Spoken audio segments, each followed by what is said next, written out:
Добрый день, мои дорогие друзья! Вы на канале Астрология доступна каждому. Меня зовут Оксана Семенович, я автор и ведущий этого канала, я ведический астролог. И сегодня мы с вами будем говорить о тенденциях января 2026 года для близнецов, восходящих, лунных, солнечных близнецов. Если вы знаете точное время своего рождения, то в таком случае лучше всего смотреть прогноз для восходящего знака или асцендента по ведической астрологии. Как узнать свой восходящий знак, я рассказывала в видеоинструкции, которая у вас сейчас появится по ссылке в правом верхнем углу. И ссылка на эту видеоинструкцию будет также в описании в комментариях к этому видео. И в описании в комментариях к этому видео будет ссылка на мой сайт, где можно записаться на курс по ведической астрологии, либо для продвинутых на курс по Чарадаше, либо на составление личного гороскопа. Если вы не знаете точное время своего рождения, вы все равно можете построить свой гороскоп и посмотреть, в каком знаке зодиака находилась Луна в день вашего рождения, и в таком случае смотреть прогнозы для Луны. Но если вы не хотите этим заморачиваться, то в таком случае под каждым видео пересчитаны даты, в которых Солнце было в тех или иных знаках зодиака, и тогда по знаку Солнца смотрите прогнозы. Если же вы хотите поточнее, но не понимаете, как построить свой гороскоп, напишите мне в комментариях к видео, когда вы родились, то есть в какое время, дата, время и место рождения. Я построю ваш гороскоп и напишу, для какого знака зодиака вам нужно смотреть прогнозы, чтобы они у вас работали и сегодня, и в дальнейшем. Ну и теперь давайте обсуждать тенденции января 2026 года для близнецов. Первое событие январское 3 числа будет полнолуние в вашем первом доме гороскопа. То есть вы у нас герои месяца. Первый дом — это дом личности, дом тела, дом имиджа, дом нашей внешности, и полнолуние в первом доме гороскопа в первую очередь может указывать на какую-то смену имиджа, на какую-то смену во внешности. И точно так же полнолуние в первом доме гороскопа — это внимание к вашему здоровью. То есть, может быть, даже где-то нужно побыть чуть-чуть ниже травы, тише воды, ниже травы, либо прислушаться к своему организму, хочет он отдыха, хочет он восстановления сил или еще чего-то.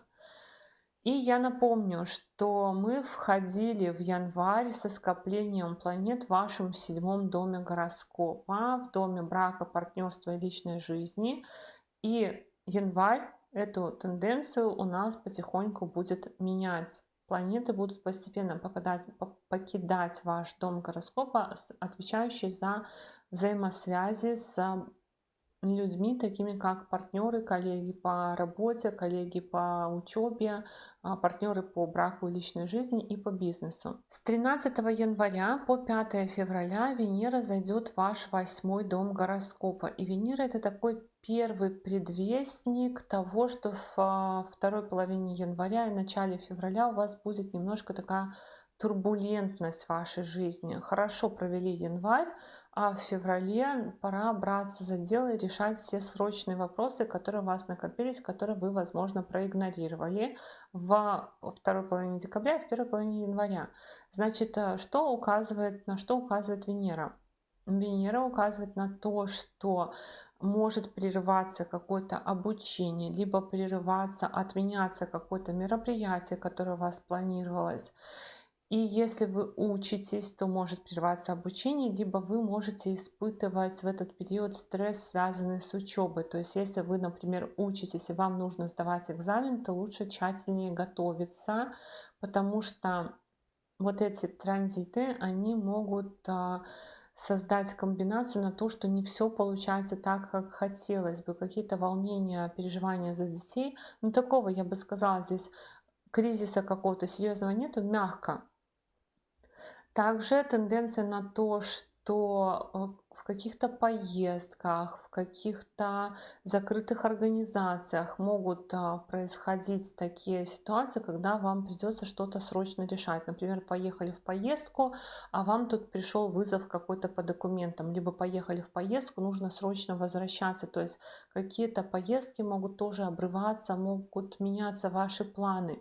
И это все еще может влиять на изменение уровня дохода, на изменение уровня стипендий, например, которые вы получаете, выплат каких-то по учебе, выплат по каким-то продуктам вашего творчества, по каким-то мероприятиям, если у вас запланированы, например, выступления, то могут менять уровень гонорара, допустим, если вы вот выступаете и если у вас есть какие-то проекты. Венера — это планета транспорта, красоты, одежды, поэтому может быть такое, что нужно срочно ремонтировать автомобиль, срочно ремонтировать какую-то одежду, либо срочно покупать какую-то одежду, то есть срочно покупать какие-то украшения. Такие вот истории. И Венера у нас отвечает за здоровье мочеполовой системы. Когда Венера идет по 8-му дому гороскопа, мы должны остерегаться переохлаждений, не перенапрягать зрение, беречь наши глазки, зубы тоже. Здесь у нас будет много аспектов на дом, отвечающий на дом гороскопа, отвечающий за зубы в том числе, поэтому и к здоровью зубов может быть внимание,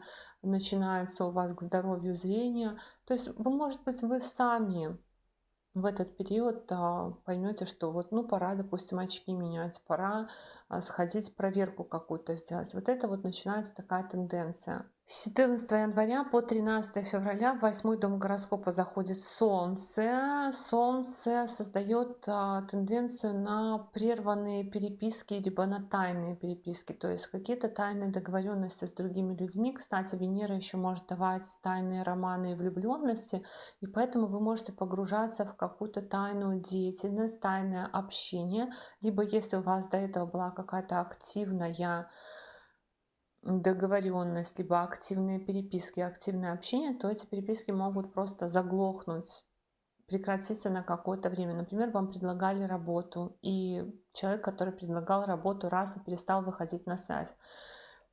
Смена гаджетов, смена телефонов, компьютеров. Очень внимательно к документам. Кстати, есть тенденция на то, что документ можете положить и потом не можете найти, где вы его положили. Либо вот сообщение, точно так же может быть такое, что вы получаете какое-то сообщение, какую-то информацию, какую-то новость, которая приводит к тому, что вам нужно что-то срочно делать, срочно решать. Но эти транзиты Венера, Солнце по 8-му дому гороскопа, они могут повышать уровень доходов ваших партнеров, и за счет этого тоже, может быть, вы какие-то бонусы получаете. Вообще вы как будто бы погружаетесь в решение срочных, большого количества срочных вопросов. Когда Солнце идет по 8-му дому гороскопа, мы немножко приглушаем нашу внешнюю активность, то есть, может быть, сознательно не хотим ни с кем вступать в контакт, но мы при этом очень заняты какими-то делами, такой антикризисный менеджмент, когда нам нужно много чего срочно решать. С 16 января по 23 февраля в эту же тенденцию в 8-й дом гороскопа заходит Марс. И Марс как раз напрямую формирует комбинацию такую, знаете, когда режим жизненный меняется срочно, когда по работе могут быть какие-то вопросы, когда нужно срочно решать. Все, что давно не решалось, все, что давно требовало вашего внимания, все, что вы игнорировали, оно вот приобретает такой характер экстренный. Быстренько пошли документы собирать, быстренько пошли проходить медобследование, быстренько пошли, не знаю, там ремонт какой-то делать, быстренько пошли куда-то договариваться. То есть все, что было у вас в стадии заморозки, консервации, может быть, какие-то процессы, которых вы решения давно ожидали. Вот оно все в один момент как будто бы все всплывает, и все нужно срочно решать. Марс указывает на то, что, опять же, тоже, как и Солнце, на то, что могут быть какие-то расставания с друзьями, какие-то разлуки, выход из каких-то сообществ, из соцсетей, из каких-то контактов. То есть как будто бы происходит такая временная чистка окружения на какой-то период. Но и большие траты, очень большие расходы, уж не знаю на что, но у близнецов прям очень большие расходы могут быть. Расходы могут быть, кстати, в том числе на жилье, например, снять жилье, съехать от родителей, потому что с родителями тут тоже такая турбулентность. Марс может давать и какой-то конфликт с родителями. Но еще Марс — это лечение зубов, зрения тоже, особенно зубов, то, что тоже вам давным-давно надо было полечить, вы не лечили, Марс даст вам, напомнит о том, что давно вы собирались к стоматологу дойти, и пора бы уже этим заняться. И с 17 января по 3 февраля в 8 дом гороскопа зайдет еще и Меркурий. Меркурий, во-первых, управитель всего вашего гороскопа, то есть главная для вас планета заходит в дом, который отвечает за стрессы, кризисы, тайны, за все странное, за эзотерику, за астрологию. И Меркурий еще у вас управляет четвертым домом недвижимости, транспорта и мамы, поэтому переезды или какие-то кардинальные поездки, продажа недвижимости, транспорта, расхламление, избавление от каких-то вещей дома, может быть, вещи перевозить, переносить, что-то выбрасывать. И опять же тоже темы срочных ремонтов, тема наведения порядка, тема какого-то изменения в том месте, где вы живете, очень может быть активна. Но и сами вы тоже в таком, я бы сказала, ну немножко период все-таки стрессовый для близнецов, когда нужно много дел переделать, много информации к в том числе вопросам чужих денег, налогов, страховок, наследства, каких-то выплат, много переговоров с партнером и даже, может быть, с партнером в какой-то степени конфликтов из-за денег, кто сколько денег вкладывает, кто сколько денег вносит в общий семейный бюджет.